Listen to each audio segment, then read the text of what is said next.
Thank you. Thank you very much. Thank you, David, very much. It's a great honor to be with you.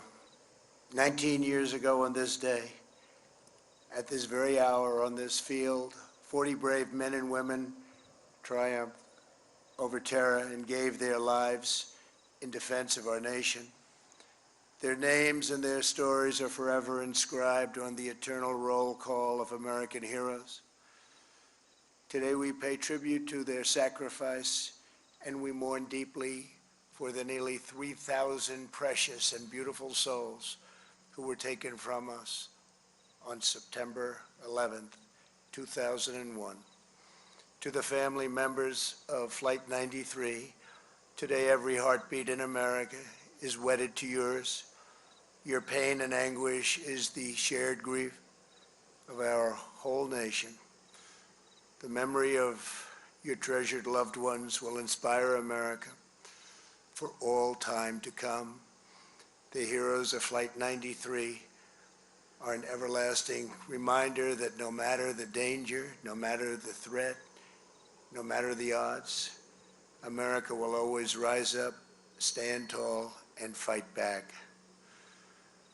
To every 9/11 member all across this nation, the First Lady and I come to this hallowed ground, deeply aware that we cannot fill the void in your heart or erase the terrible sorrow of this day, the agony renewed, the nightmare relived, the wounds reopened, the last treasured words played over and over again in your minds. But while we cannot erase your pain, we can help to shoulder your burden. We promise that unwavering love that you so want and need, support, devotion, and the very special devotion of all Americans. On that September morning when America was under attack, the battle turned in the skies above this field. Soon after taking off from Newark, New Jersey, radical Islamic terrorists seized control of United 93.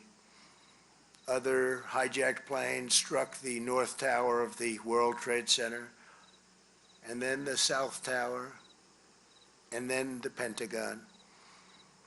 The terrorists on Flight 93 had a fourth target in mind. It was called our nation's capital. They were just 20 minutes away from reaching their sinister objective.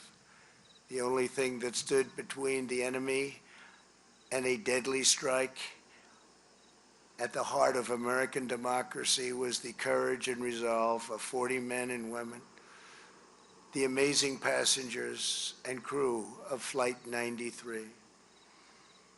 Donald and Jean Peterson were grandparents traveling to vacation in California. Diora Bodley was a student headed back to college. Richard Wardagdo was returning from celebrating his grandmother's 100th birthday.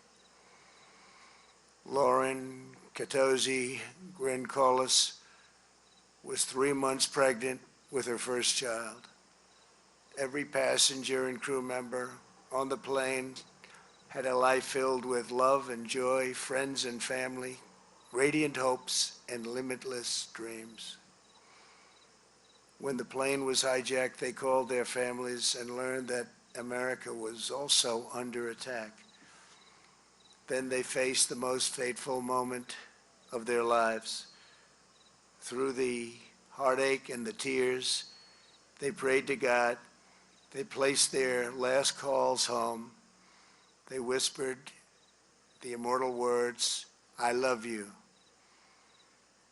Today those words ring out across these sacred grounds, and they shine down on us from heaven above.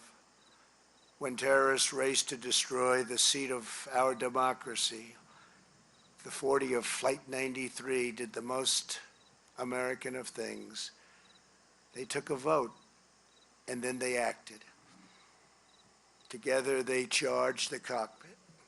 They confronted the pure evil and in their last act on this earth, they saved our capital. In this Pennsylvania field, the 40 intrepid souls of Flight 93 died as true heroes. Their momentous deeds will outlive us all. In the days and weeks after 9/11, citizens of all faiths, background, colors, and creeds came together, prayed together, mourned together, and rebuilt together. The song, "God Bless America," became a rallying cry for the nation.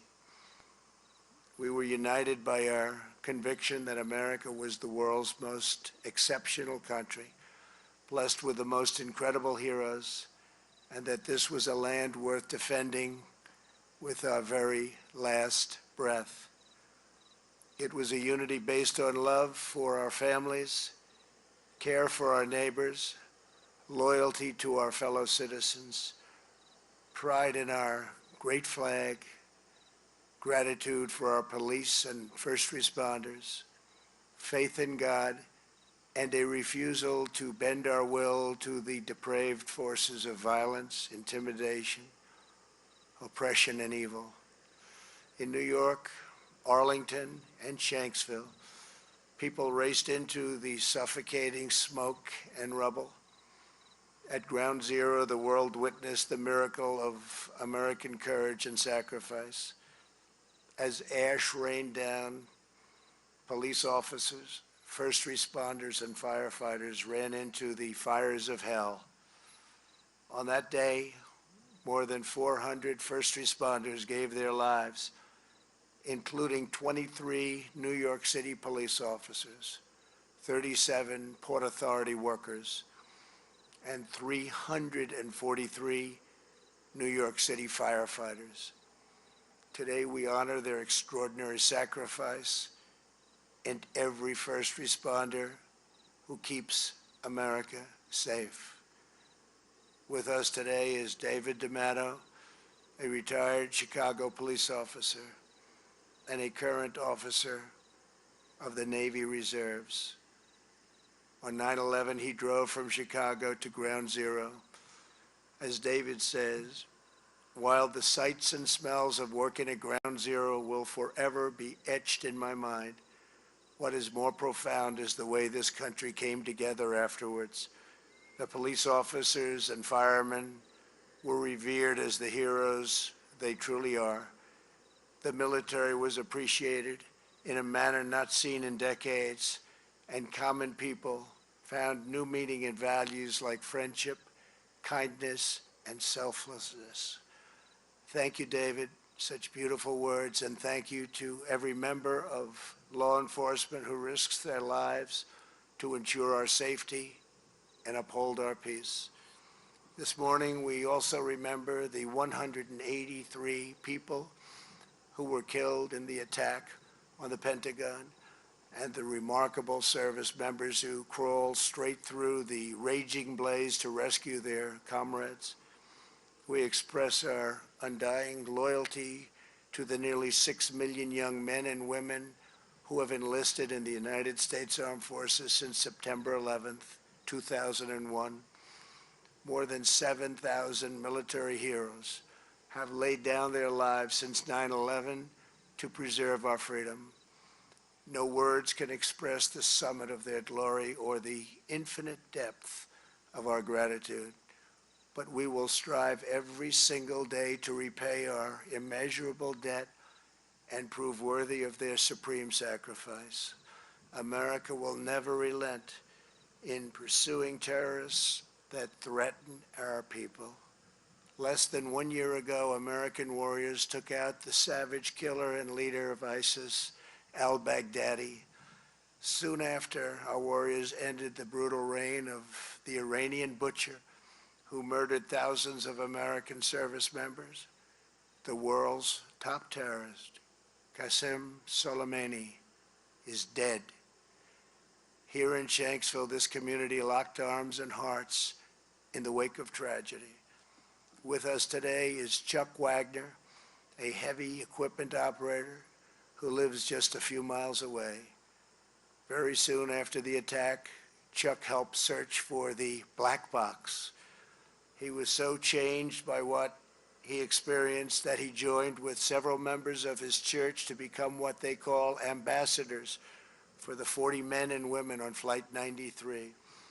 Chuck and his neighbors learned about each person, cared for their families, and each day, rain or shine, they took shift standing vigil over their final resting place. Long before this place was a national memorial, back when it was marked by a simple wooden cross, Chuck and his fellow ambassadors were always here waiting to tell visitors about those we lost. 19 years later, Chuck says his life is devoted to three things: his family, his church, and preserving the memory of the men and women of Flight 93. To Chuck, his wife Jane,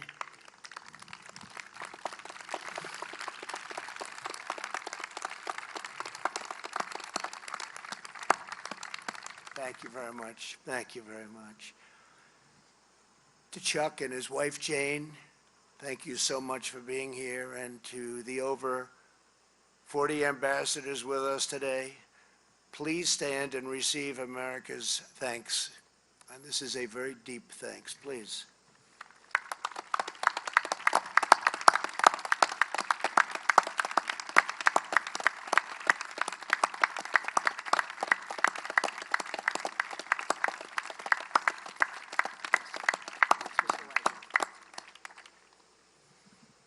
Thank you very much. Also with us is Marine veteran Jason Thomas from Long Island. On September 11th, Jason had just retired from the Marines, but he immediately put back on his uniform and raced into the nightmare of ash and debris. At Ground Zero, he found a fellow Marine, Dave Carnes. Together they began to call out, "United States Marines, United States Marines." If you can hear us yell, tap, do whatever you can do with the United States Marines. Soon they heard a shout for help. Two police officers were trapped beneath 20 feet of rubble. Jason and Dave dug for hours on end, knowing that at any moment the wreckage could come down on them, crushing them alive. At one point, someone told Jason to stop. Jason replied, "I'm a Marine. I don't go back, I go forward." That day, Jason helped save the lives of those two officers. For years, Jason said nothing about what he did on 9/11. He did not even tell his 5 children. But when he saw a rescue recounted on TV, he decided to meet those officers. One of them gave him a gift, a steel cross made from a beam that Jason helped lift to free them from the hell on earth. As Jason said about the cross, it means a lot. It's a symbol of what we are as Americans, because that day we all came together and stood as a nation, as Americans. It didn't matter what race you were, what religion you were. It didn't matter. We all came together to help one another. I die for this country. I die for this country. Jason, thank you very much for bearing witness to the character of our nation. Jason, thank you very much.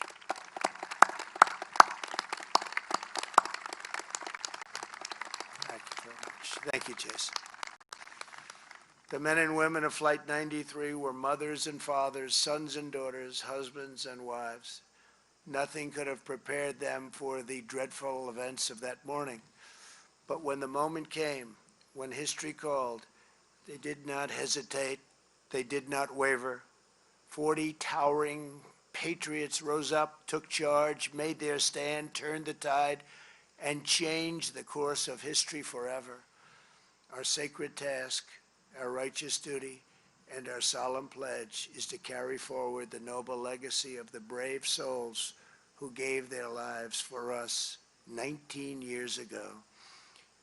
In their memory, we resolve to stand united as one American nation, to defend our freedoms, to uphold our values, to love our neighbors, to cherish our country, to care for our communities, to honor our heroes, and to never, ever forget. Thank you. God bless you. God bless the heroes of Flight 93. God bless all of the families. 9/11, we'll never forget.